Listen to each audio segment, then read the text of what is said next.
সড়কে বাসের ওপর ভর করে হেঁটে চলা কিশোরের নাম তুহিন হোসেন। বছরখানেক আগে শখের বশে বাঁশের লাঠি দিয়ে পা বানিয়ে শুরু করেন এমন অভিনব কৌশলে হাঁটাচলা। কৌশল রপ্ত করতে প্রতিদিন হাঁটার চেষ্টা করেন 2 থেকে 3 ঘন্টা। দীর্ঘ প্রচেষ্টার পর এখন সাবলীনভাবেই পায়ে হাঁটার মতো লম্বা বাসে করে 6 থেকে 8 ফুট উঁচু দিয়ে চলাফেরা করতে পারেন তুহিন। এভাবেই আরো অনেক উঁচুতে ওঠার স্বপ্ন তার। এটা 1 বছরের ভিতরে এত উঁচুতে বানাইছি, তো এটা করার পর আমার এখন খুবই ভালো লাগে। এটা আমার শখের জিনিস।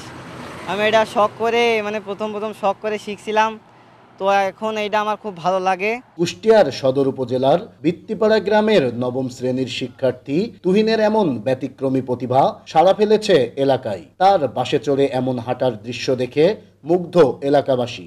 অন্যরকম একটা বিষয়, যেটা আসলে আশেপাশে এরকম কেউ করে না। আমরা দেখেছি যে আসলে বাইরের দেশে সাপ পোকা জন্তু জানোয়ারের হাত থেকে রক্ষা পাওয়ার জন্য তখন এই বাসগুলো ব্যবহার করে মানুষ হাঁটা চলা করতে। এলাকার অনেক শিশু কিশোররাই এখন তার কাছ থেকে এমন অভিনব হাঁটার কৌশল শিখতে চায়। প্রথম দিকে তুহিনের বাসে চড়ে এমন অদ্ভুত হাঁটার চেষ্টায় পরিবার বাধা দিলেও তার এমন প্রতিভাই এখন খুশি তারা।